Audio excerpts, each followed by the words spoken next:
Okay, hello everyone, this is the Pringles group. We're going to give you guys an exciting project that we have. I'm Williams. I'm Andrew. I'm Jai. Yeah. And I'm Adrian. So what's the problem? Okay, so when you're eating some Pringles, you're enjoying the chips, and then you get like halfway through and you realize your hand's stuck and you can't reach the chips anymore. So you think, okay, quick fix. I'm gonna tilt the can to get the rest of the chips out. Then you have a mess everywhere because there's crumbs all over the place. So that's when we realized that we could solve this problem by just coming up with some great ideas. So we did some interviews to see if other people were having the same problem, and with the interviews we found that people were having trouble reaching the chips at a certain point in the can. So we knew that this was something that we could actually work with. So when we first met, we came up with some initial ideas of that we wanted to pursue. So the first thing was a reusable plastic can, and then we would have a sleeve of chips that would be sold separately. So then it would reduce waste, because you can't recycle Pringles cans because of the aluminum at the bottom. So that's what I read in an article online. So we thought, oh, well, let's save the planet at the same time and have the reusable can. Another idea was to have a party can, kind of like Oreos. You can open it and then you can seal it back up. That was another idea, that we would have the seal on the side of it. You open it, take as many Pringles as you wanted, and then you just close it back up. The third idea we came up with was a separate tool that was like a hook, but you would have to take all the chips out and then put the tool in, and then put all the chips back in the can. And we just thought that was just too much work.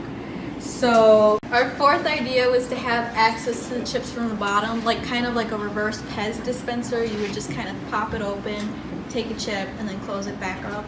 And then finally, our last idea was attaching a mechanism that you would crank it, and it would push the bottom. It would cut the bottom of the can. It would push the chips up as you would keep cranking it. And with some initial changes and everything, that ended up being our first model. So now I'm going to hand it over to Jai. So I'll take over from there. So we was real early in our stages of planning, and we just got caught up in all the creativity and all the hype that Dushan was giving us.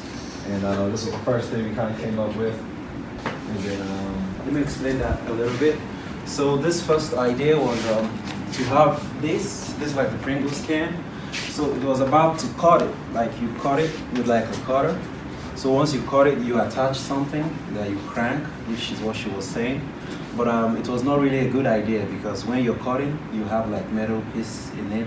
Someone can eat that, and it's not really good because this is made of aluminum. So you can go ahead, Jai.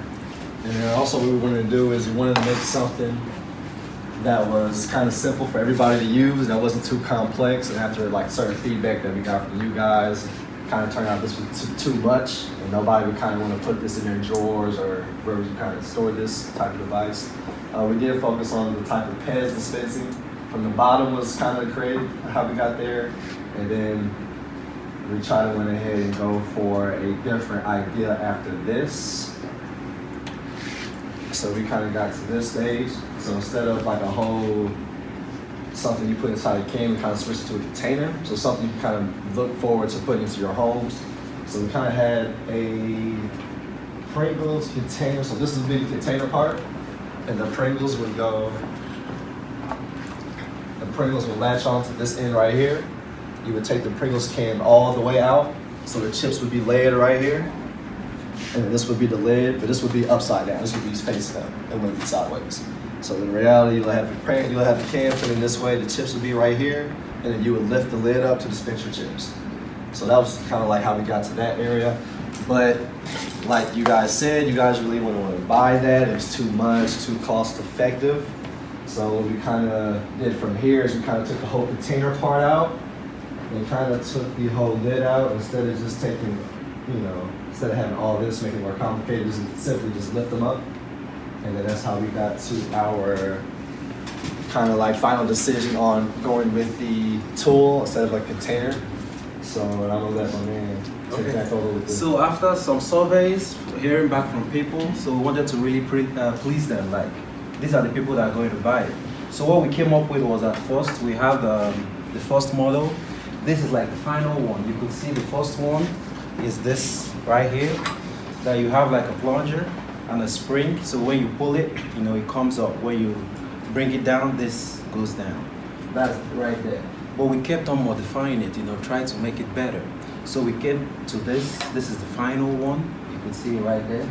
This is just for one if you want to use it. So I'll pass this around to everyone. So you use this to grab, give them the jalapenos. Jalapenos. Yeah. So you could grab one Pringle, you know, and see how it works. So this is like the final model right here. As we came to how we came to this idea, you know, was in class. So let me demonstrate. Yeah, go ahead, demonstrate. Was talking about, you know, using So for the whole springs class to is see really them bring going it to be tedious, that we could just make it a fix, like a permanent attachment to this. So that's what we came up with, and we had that. Should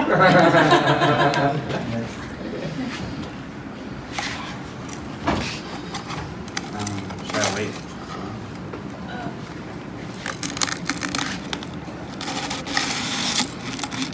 There we go.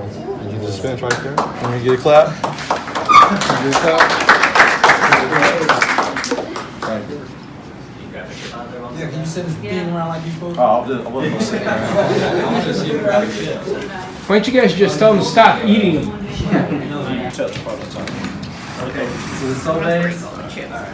I can go into the surveys. So over our semester, we conducted two. One towards our beginning ideas, our beginning stage for our ideas, and two, our second, we were kind of getting our final prototype together. In total, we got 150 total responses, which is pretty good as far as like a smaller survey. Both were primarily 18 to 24-year-olds, which is in our age range. And what did we learn from our surveys? So most of our surveys conducted were around if they actually wanted to buy the product and how much would they buy it for and the need for the product. So making sure that there was a problem and that we could solve that. The surveys also helped spark many ideas for our group. Towards, I think it was our first survey, we got a lot of ideas from that, and it kind of helped provide more for our third and fourth idea, which was the final one that we have in class. The next stage would be seeing if it's financially feasible. So our first prototype, everything was made at Purdue Northwest. So using our faculties, using what we have here. So there wasn't really any huge cost to us at first.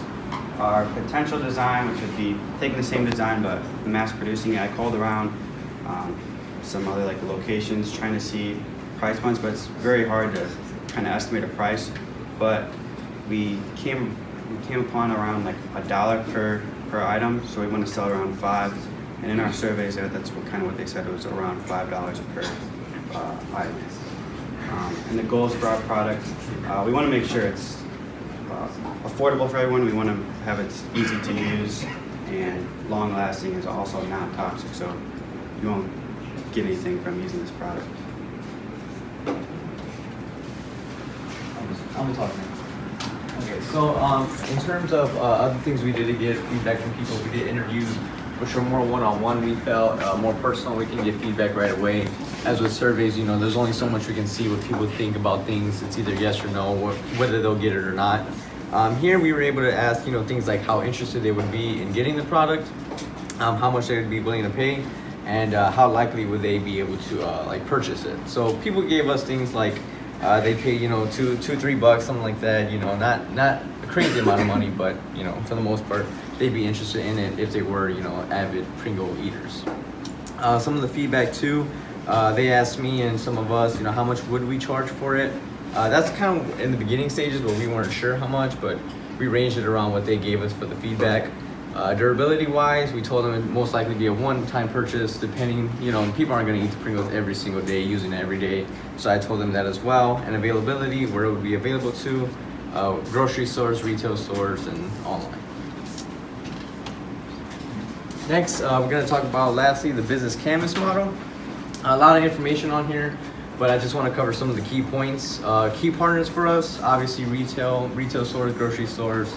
At the beginning, we thought partnering up with Pringles, but after we've done this towards the end of the semester, we've kind of gone our own way and done our own product on our own. So that's more towards the front end of what we did. In terms of key activities, a big thing for us, the most important was the 3D printer. Making the product, Williams was able to do that, and marketing wise will be a good activity for us as well. Reaching customers through online ads, social media, websites, and grocery style ads. Also with customer segments, obviously we want to aim for people who told us that they eat Pringles regularly, you know, once, twice a month, something like that, and who know people, or if it's them themselves that struggle with that bottom of the can, you know, getting those chips up. A couple more things to cover on the Canvas model. Revenue streams, looking for revenue streams from the online sales and the retail sales. And lastly, really our value proposition, the most important thing, what we were trying to do since the very beginning, really provide a solution to the people who eat Pringles and have complained and talked about how they struggle with that bottom of the can chips and reaching out, making a mess, things like that. So hopefully with the use of our project, that, you know, problem will finally be solved for them. So that's all we have for you.